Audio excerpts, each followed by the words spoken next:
आज का हमारा टॉपिक है atom. Basic concept of chemistry हमारा चैप्टर चल रहा है, उसमें टॉपिक हम ले रहे हैं एटम। कि एटम के बारे में समझे बगैर हम लोग आगे इस चैप्टर में नहीं बढ़ सकते।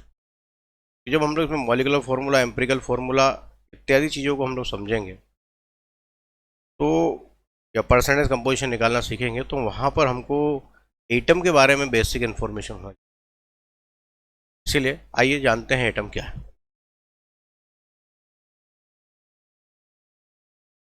एटम, अगर केवल इस शब्द की बात करें,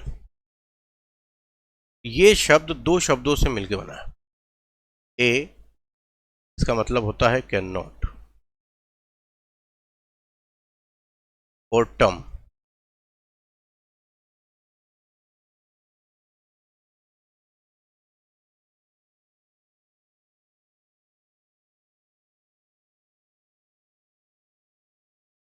मतलब कट।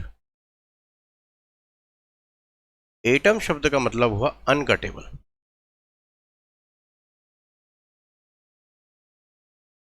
तो सबसे पहले तो आपको मालूम होना चाहिए कि एटम शब्द का मतलब क्या है, अनकटेबल। ये एटम शब्द सबसे पहले किसने दिया था? सर जॉन डोल्टन ने दिया था। एटम शब्द सबसे पहले दिया था सर जॉन डोल्टन ने। एटम के बारे में मैं कुछ बातें बता दूं आपको कि एक जो एटम होता है उसमें दो भाग होते हैं।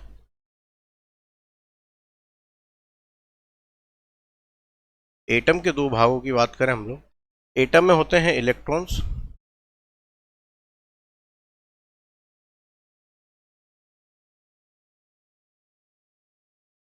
और दूसरा भाग जो होता है वो न्यूक्लियस का होता है। इलेक्ट्रॉन्स और न्यूक्लियस। वहीं हम न्यूक्लियस की बात करें तो न्यूक्लियस में भी दो भाग होते हैं,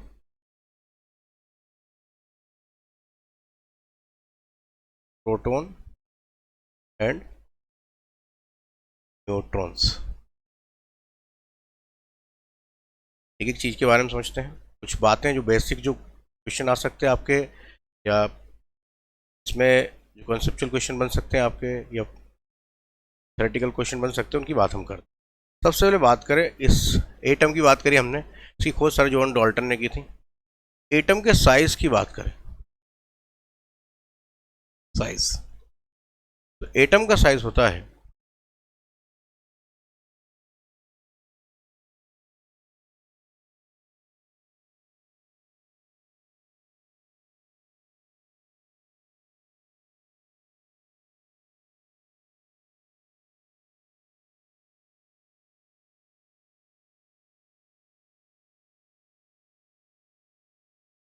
साइज ऑफ एटम की बात करें तो 10 की पावर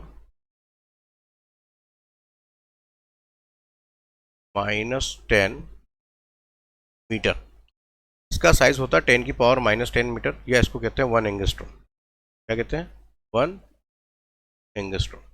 अगर इसको सेंटीमीटर में अगर आपको बता दें, सेंटीमीटर में इसका साइज होता है, तो डायमीटर इसका हम लोग देख रहे हैं, रेडियस देख रहे हैं,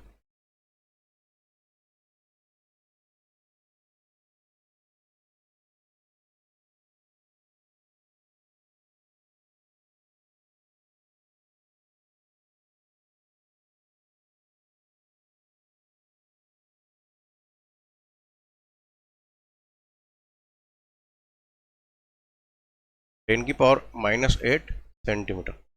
ये तो हमारे एटम का साइज होता है। एटम का साइज कितना होता है? 10 to the power -10 मीटर। इसको हम लोग 1 एंगस्ट्रॉम कहते हैं, और इसको सेंटीमीटर में लेंगे तो 10 to the power -8 सेंटीमीटर होगा। ये है साइज एटम का।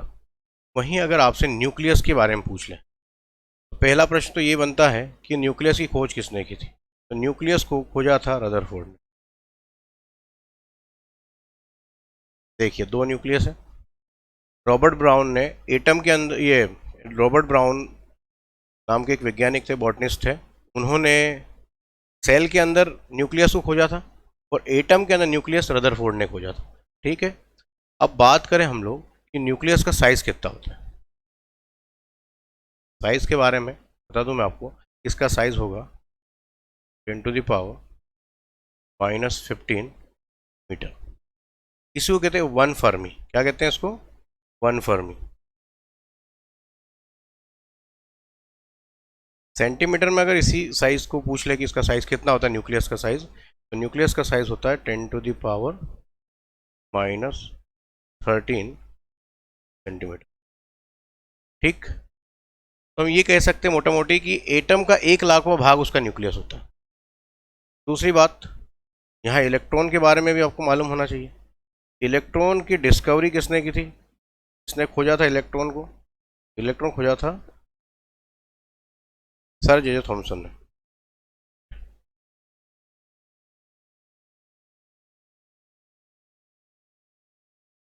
सर जे जे थॉमसन।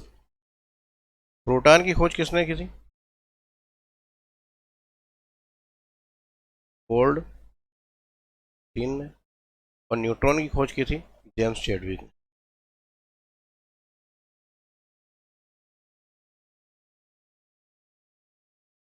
कुछ बातें हैं जो आपको जानकारी होनी चाहिए इनके बारे में। तो एटम, एटम के ऊपर क्वेश्चन आएगा। एटम शब्द का मतलब क्या होता है? एटम में ए का मतलब था कैन नॉट, टम का मतलब था कट, मतलब एटम शब्द का जो शाब्दिक अर्थ है वो अनकटेबल है। दूसरी चीज, एटम की खोज किसने की? तो एटम की खोज की सर जॉन डाल्टन ने। तो सर जॉन डाल्टन को हम लोग कहते हैं father of atomic science. Father of atomic science, sir John Dalton क्या कहलाते हैं? Father of atomic science. ठीक, तो who is the father of atomic science? Sir John Dalton. इसके बाद जो तीसरी चीज आती है कि एटम का साइज कितना होता है, इस पर कई बार ऑब्जेक्टिव प्रश्न आ जाते हैं। तो एटम का साइज अगर मीटर में लें 10⁻⁻10 मीटर, एंगस्ट्रॉम में लें तो 1 एंगस्ट्रॉम, या सेंटीमीटर में लिखे तो 10⁻⁸ सेंटीमीटर। तो ये सब चीज़ें आपको मालूम होनी चाहिए। इसके बाद में अगर हम देखें तो एटम में दो भाग होते हैं, एक होता है इलेक्ट्रॉन, दूसरा होता है न्यूक्लियस। इलेक्ट्रॉन की खोज की थी सर जे थॉमसन ने, जबकि न्यूक्लियस खोज की थी रदरफोर्ड ने। न्यूक्लियस में दो भाग हैं, प्रोटॉन और न्यूट्रॉन। प्रोटॉन खोज की थी गोल्डस्टीन ने, और न्यूट्रॉन की खोज की थी जेम्स चैडविक ने। हाँ, न्यूक्लियस प्रोटॉन और न्यूट्रॉन से बना होता है, इसलिए प्रोटॉन्स और न्यूट्रॉन को एक साथ में न्यूक्लियॉन कहते हैं। तो यहाँ पर आपको एक लाइन और मालूम होनी चाहिए। एक मिनट, इसको थोड़ा सा छोटा कर।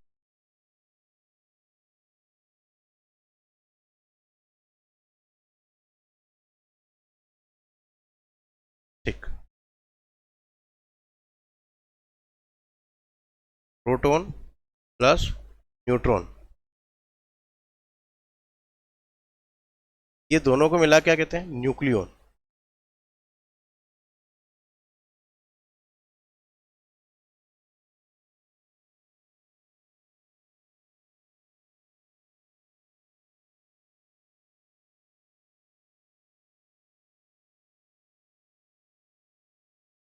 तो प्रोटॉन और न्यूट्रॉन को एक साथ में न्यूक्लियॉन्स भी कहा जाता है। तो यहाँ हमने कुछ चीज़ें देखी। हमने देखा कि एटम क्या है। एटम में दो शब्द, ए मतलब कैन नॉट, टम मतलब कट। एटम का शाब्दिक अर्थ होता है जिसको काटा नहीं जा सकता। तो अगर डेफिनेशन देखें, then atom is the smallest individual particle of matter. Atom matter का सबसे स्मॉलेस्ट इंडिविजुअल पार्टिकल है, सूक्ष्मतम अविभाज्य कण है, मतलब जिसको वो छोटे छोटा कण, ऐसा कण है जिसको काटा और ज़्यादा नहीं जा सकता। Then atom is the smallest individual particle of matter. तो अगर एटम की डेफिनेशन हम देखते हैं, थोड़ी देर से मैं अभी डेफिनेशन बताता हूँ आपको। तो ये क्या है? स्मॉलेस्ट इंडिविजुअल पार्टिकल है मैटर का। आपसे कोई क्वेश्चन पूछ ले कि name the smallest individual particle of matter, तो आप बोलेंगे एटम। ठीक, लेकिन अगर क्वेश्चन ये पूछे कि name the smallest divisible particle of matter, तो आप बोलेंगे मॉलिक्यूल। दूसरी चीज, an atom does not have free existence, और मॉलिक्यूल का फ्री एग्जिस्टेंस होता है। यह आपको मालूम होना चाहिए, एटम का फ्री एग्जिस्टेंस नहीं होता है, मॉलिक्यूल का फ्री एग्जिस्टेंस। आगे बढ़ जाते हैं, नेक्स्ट पेज पे चलते हैं।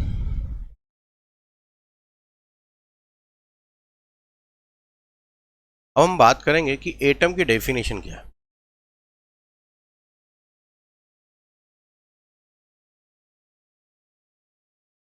एटम में क्या क्या बातें आपको मालूम होनी चाहिए। पहली बात तो ये कि स्मॉलेस्ट इंडिविजुअल पार्टिकल,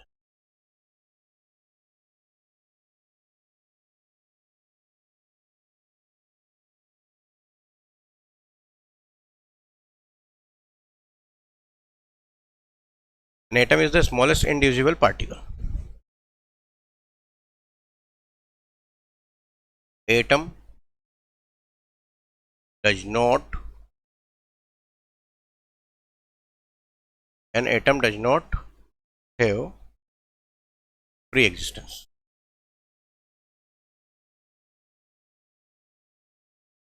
एक एटम का फ्री एग्जिस्टेंस नहीं होता।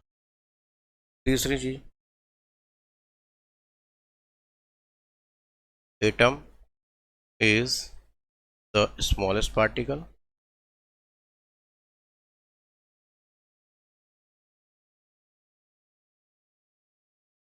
which take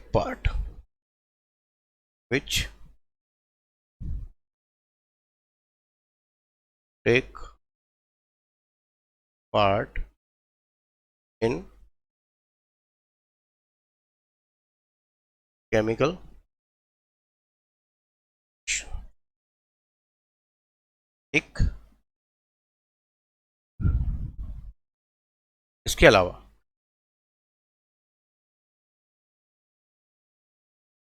atom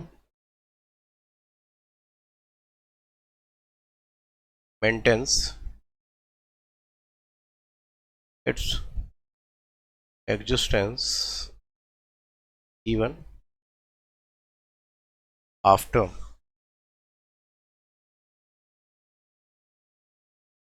the chemical reaction.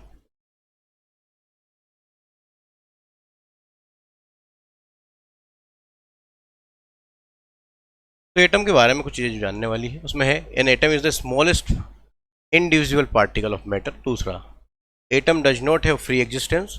Atom is the smallest particle which take part in the chemical reaction. Atom maintains its existence even after the chemical reaction. ये कुछ बातें हैं जो atom के बारे में हमको मालूम होनी चाहिए। मैंने बताया आपको कि भाई एटम के दो पार्ट भी बता दिए आपको कि एटम के दो पार्ट कौन से हैं, इलेक्ट्रॉन और न्यूक्लियस। ठीक, रहने दीजिए, उसको यहाँ से हटा देते हैं।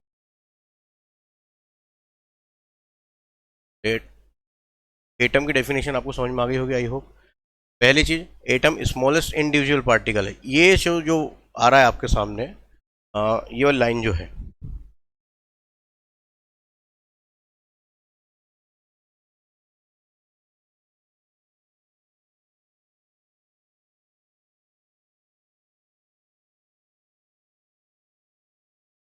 पहले इस पहली लाइन का ही मतलब समझते हैं।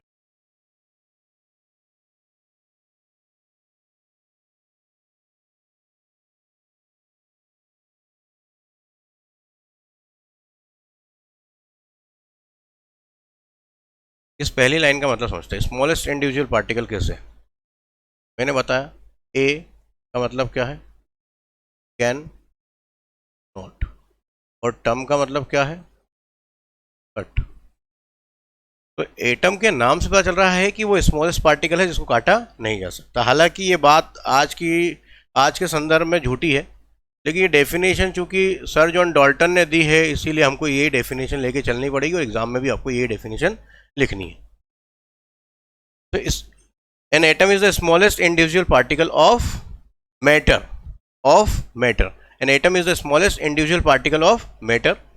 दूसरी बात, an atom does not have free existence. तो पहली लाइन जो है आपकी कि एटम स्मॉलेस्ट इंडिविजुअल पार्टिकल है मैटर का, तो पहली बात तो यह है कि ये इंडिविजिबल नहीं है, मतलब ऐसा कहा गया है, लेकिन ऐसा जॉन डाल्टन ने कहा था, उस समय ज्ञान उनका सीमित था।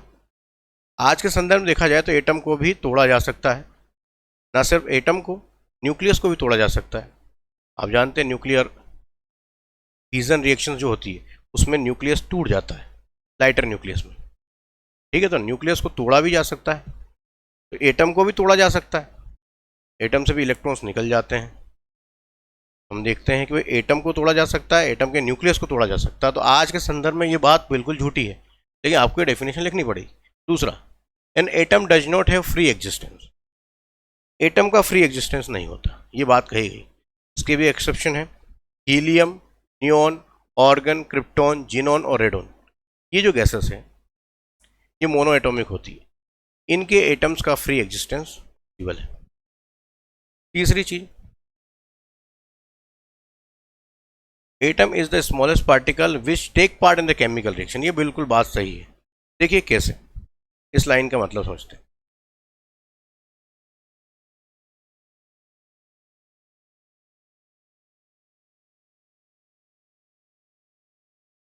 इस लाइन का मतलब देखते हैं, ध्यान दीजिएगा। मान लीजिए आपको ये रिएक्शन करवा रहे हैं, ये सोडियम की वाटर से रिएक्शन करवा, तो आप क्या देखते हैं कि बहुत ही विग्रस रिएक्शन होती है, NaOH बनता है, प्लस हाइड्रोजन गैस निकलती है और यहाँ थोड़ी सी हीट जनरेट हो जाती है। इसी हीट के कारण ये आग पकड़ लेता है। तो आपने देखा जब रिएक्शन हुई तो सोडियम तो कास्टिक सोडा में कन्वर्ट हो गया, पर यहाँ पर सोडियम है क्या? नहीं, यह कास्टिक सोडा है, या सोडियम का एटम नहीं है, मतलब सोडियम नहीं है यहाँ पे, एटम तो है उसका। यहाँ वाटर है लेकिन इस साइड वाटर नहीं है, यहाँ पे हाइड्रोजन है और कास्टिक सोडा है। तो हमने कहा मॉलिक्यूल ने अपना एग्जिस्टेंस खो दिया। लेकिन आप बोलेंगे कि यहाँ सोडियम का एटम है, हाँ है, यहाँ सोडियम का एटम है क्या? यहाँ भी है। तो दोनों जगह पे आपको सोडियम के एटम देखने को मिल रहे हैं। यहाँ हाइड्रोजन के एटम से, हाँ है, यहाँ हाइड्रोजन के एटम है क्या? यहाँ भी है। यहाँ ऑक्सीजन के एटम है, हाँ है, इधर ऑक्सीजन के एटम है क्या? हाँ, यहाँ भी है। इसका मतलब क्या है, केमिकल रिएक्शन के बाद में भी एटम का एग्जिस्टेंस बना रहा, उसने अपनी आइडेंटिटी नहीं खोई। लेकिन मॉलिक्यूल अपनी आइडेंटिटी पूरी तरीके से खो देता है। ठीक, आगे बढ़ते हैं। Atom maintains its existence even after the chemical reaction. तो यहाँ पहली बात तो यह है कि जब केमिकल रिएक्शन हुई होगी तो केवल एटम ने पार्टिसिपेट किया, यहाँ पे मॉलिक्यूल पार्टिसिपेट नहीं करता। मॉलिक्यूल डिकम्पोज हो जाते हैं, टूट जाते हैं, डिसोसिएट हो जाते हैं और फिर उसके बाद रिएक्शन होती है। तो केमिकल रिएक्शन जब होती है तो मॉलिक्यूल डिसोसिएट होते हैं और उसके बाद में रिएक्शन होती है। तो atom is the smallest particle which take part in the chemical reaction. दूसरी बात, atom maintains its existence even after the chemical reaction. Chemical reaction के बाद में भी इसने अपना एग्जिस्टेंस मेंटेन रखा है एटम ने। यहाँ हाइड्रोजन के एटम है, वहाँ भी हाइड्रोजन के एटम्स हैं, यहाँ सोडियम के एटम है, वहाँ भी सोडियम के एटम है। लेकिन देखिए यहाँ वाटर मॉलिक्यूल है, उधर वाटर मॉलिक्यूल रिएक्शन के बाद में नहीं बचा। इसका मतलब क्या है, मॉलिक्यूल अपना एग्जिस्टेंस खो देता है, मॉलिक्यूल अपनी आइडेंटिटी खो देता है रिएक्शन के बाद में, किसी दूसरे में पूरी तरीके से कन्वर्ट हो जाता है। लेकिन एटम के साथ में ऐसा नहीं होता। आई होप आपको ये समझ में आ गया होगा। आगे चलते हैं। अब हम बात करें, जैसा कि मैंने बोला कि एटम में इलेक्ट्रॉन भी होते, प्रोटॉन भी होते, न्यूट्रॉन भी होते। तो हम अगर बात करें तो एटम में तीन चीज़ें होती हैं, तीन टाइप के सब एटॉमिक पार्टिकल होते हैं। पहले होते हैं electrons,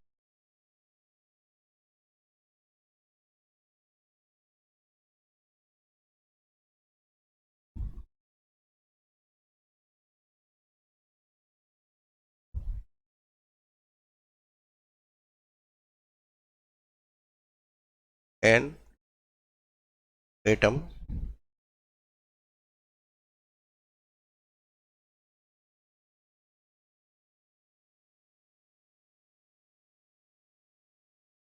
consist of three type of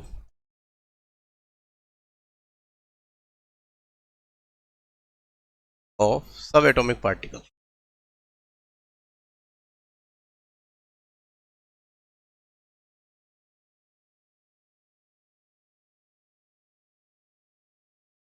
कौन कौन सबएटॉमिक पार्टिकल्स हैं हम देखें। पहला आता है इलेक्ट्रॉन्स।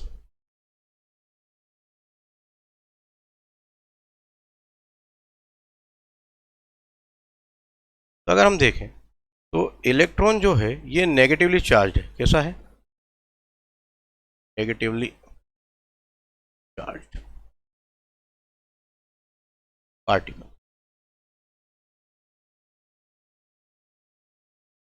अगर हम इसके बारे में बात करें तो इसका चार्ज कितना होता है? इसका चार्ज होता है 1.6022 इंटू 10⁻19 खुला, ये चार्ज होता है इस पर। लेकिन ये चार्ज कैसा होता है? Negatively charge.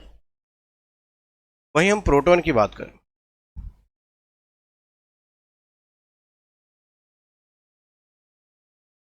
ठीक है, वाक्य लिखें।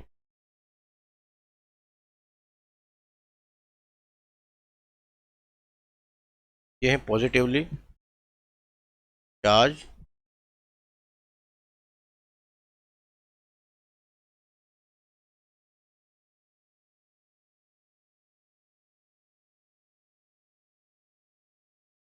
पार्टिकल्स, और इस पर होता है चार्ज 1.6022 इंटू 10⁻⁻19। तीसरी चीज जो होती है वो होते हैं आपके न्यूट्रॉन्स, और ये जो रहते हैं न्यूट्रल होते हैं।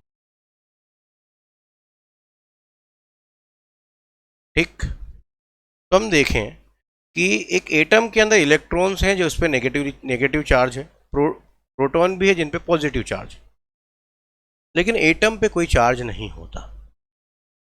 ये कैसे संभव है?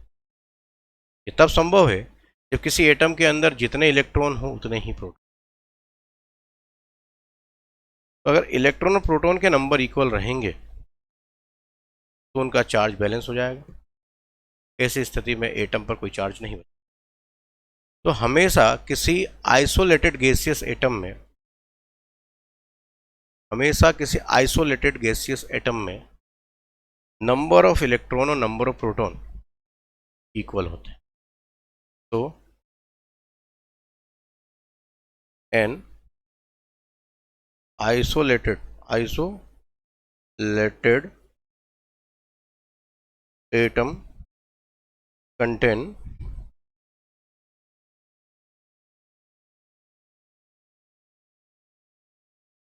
equal number of electron and proton।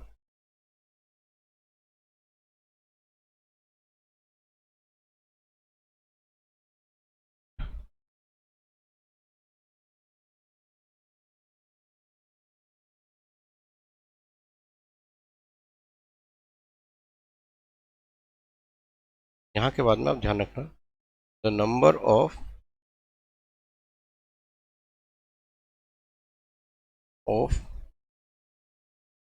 Proton और न्यूट्रॉन, गलती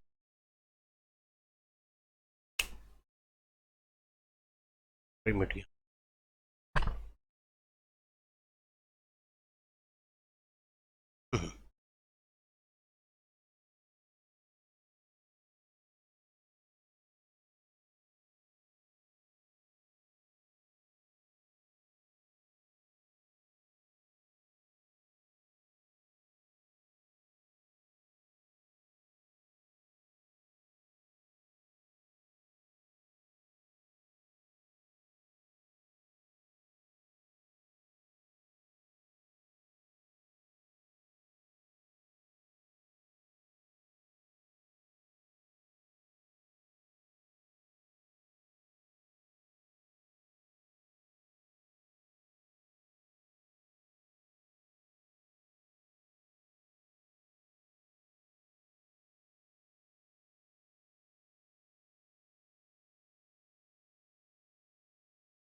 देखिए, बात बता दूं आपको, सीधी सी बात कि एक एटम जो रहता है उसके अंदर एक इलेक्ट्रॉन भी होते हैं और प्रोटॉन भी होते हैं।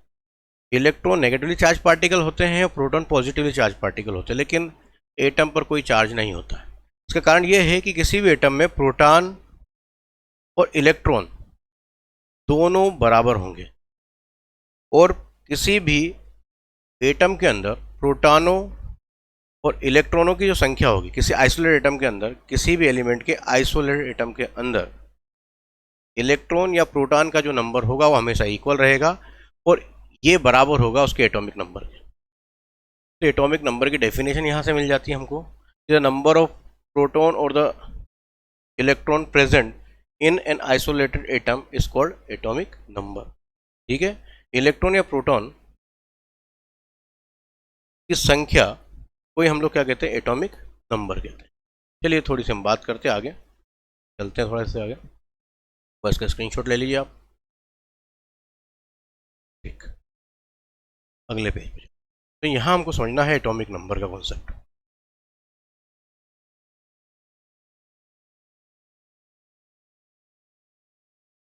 एटॉमिक नंबर,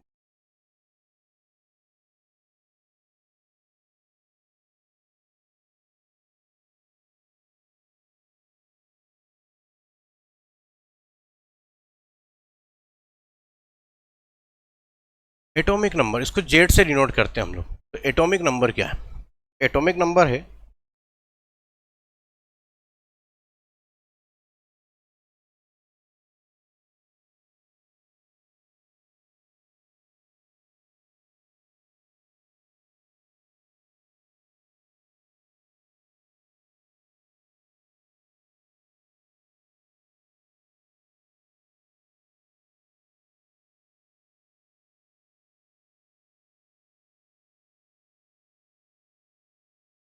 नंबर, इसको जेड से डिनोट करते हैं, ये इक्वल होता है नंबर ऑफ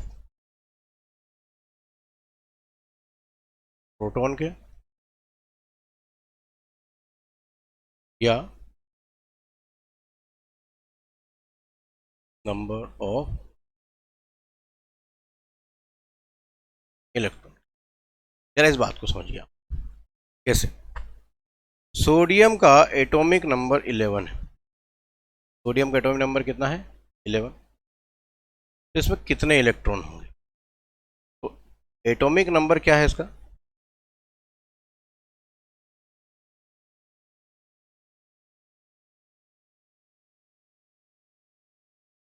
ये है आपका इसका 11। तो इसमें इलेक्ट्रॉन कितने होंगे? 11 होंगे। और प्रोटॉन कितने होंगे?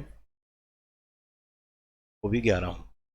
इलेक्ट्रॉन प्रोटॉन दोनों इक्वल होंगे इसके अंदर। तो एटॉमिक नंबर का मतलब होता है किसी भी एटम के अंदर कितने इलेक्ट्रॉन या कितने प्रोटॉन है, क्योंकि दोनों के नंबर इक्वल होते हैं। अब यहाँ पर हम लोग बात करें कि न्यूक्लियस, एटॉमिक मास क्या होता है, या न्यूक्लियस की बात करें।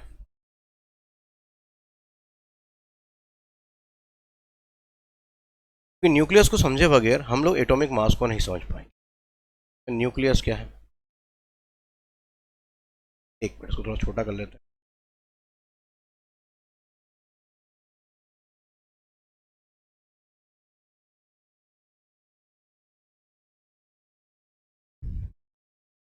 न्यूक्लियस, अब न्यूक्लियस क्या होता है? Total positive charge, total positive charge and mass of an atom, mass of N atom is concentrated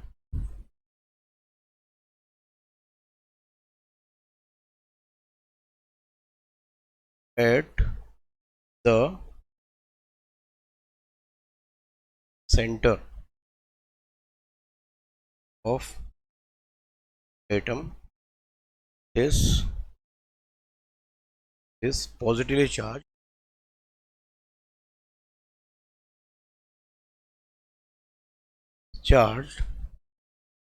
raised center of atom is called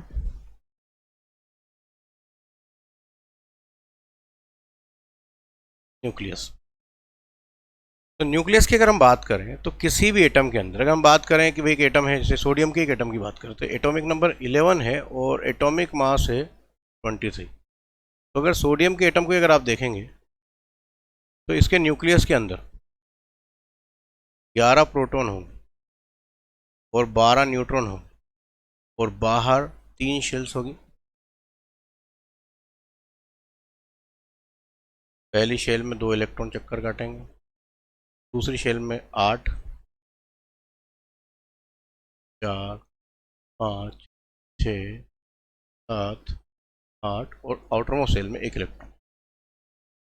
तो अगर इस सोडियम के ही स्ट्रक्चर को अगर हम देख लें तो इसमें आप ध्यान दें कि इसमें 11 प्रोटॉन है, तो इसके आउटर मोस्ट शेल में भी मतलब बाहर जो है टोटल नंबर ऑफ इलेक्ट्रॉन कितने हैं जो उसको सराउंड किए हुए हैं, वो भी 11 ही हैं। मतलब प्रोटॉन और इलेक्ट्रॉन के नंबर इक्वल है। जैसे कि आप देख पा रहे हैं कि सोडियम के एटम के अंदर के न्यूक्लियस में 11 प्रोटॉन है, तो उसके बाहर 11 इलेक्ट्रॉन चक्कर काट रहे हैं। इसके कारण जो ये पॉजिटिव चार्ज है इन नेगेटिव चार्ज के द्वारा बैलेंस कर दिया जाएगा, क्योंकि इलेक्ट्रॉन पर भी चार्ज उतना ही होता है जितना प्रोटॉन पर होता है, बस उनका नेचर अलग अलग होता है। तो ये दोनों एक दूसरे को बैलेंस कर देते हैं। तो ऐसी स्थिति में किसी एटम पे चार्ज जो रहता है, नेट चार्ज जो रहता है, वो 0 हो जाता है और एटम इलेक्ट्रॉनिकली न्यूट्रल हो जाता है। ठीक। दूसरी बात, इलेक्ट्रॉन तो रिवॉल्व कर रहे हैं, वो एक जगह तो है नहीं, और रिवॉल्व कर रहे हैं तो कोई मूविंग अगर स्मॉल पार्टिकल है तो उसका मास जो रहता है अनडिफाइंड रहता है, तो डिफाइन नहीं किया जा सकता है। और ऐसी स्थिति में इलेक्ट्रॉन का अपना कोई मास नहीं होगा एटम के अंदर। एटम का जो टोटल मास होगा वो केवल उसके प्रोटॉन और न्यूट्रॉन के कारण होगा, जो कि उसके न्यूक्लियस में कंसंट्रेट रहेगा। तो प्रोटॉन और न्यूट्रॉन के नंबर को जोड़ते हैं तो एटॉमिक मास निकलता है। प्रोटॉन और न्यूट्रॉन के नंबर को जोड़ा जाता है तो क्या निकलता है? Atomic mass. चलिए उसकी चर्चा करें। यहां बात करेंगे एटॉमिक मास के बारे में। तो ये होगा number of proton plus number of neutron.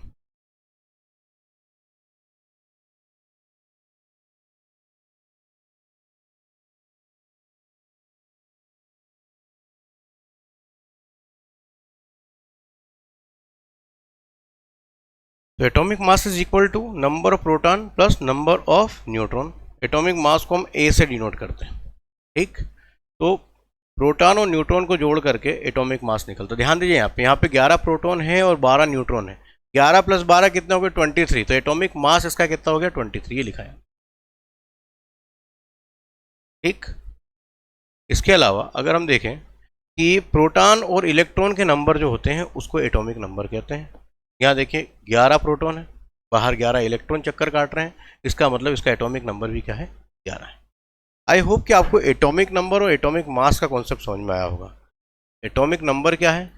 किसी भी एटम के अंदर जितने प्रोटॉन होंगे, किसी भी एलिमेंट के एक आइसोलेटेड एटम के अंदर जितने इलेक्ट्रॉन होंगे उतने ही प्रोटॉन होंगे, और इलेक्ट्रॉन या प्रोटॉन का ये नंबर एटॉमिक नंबर कहलाएगा।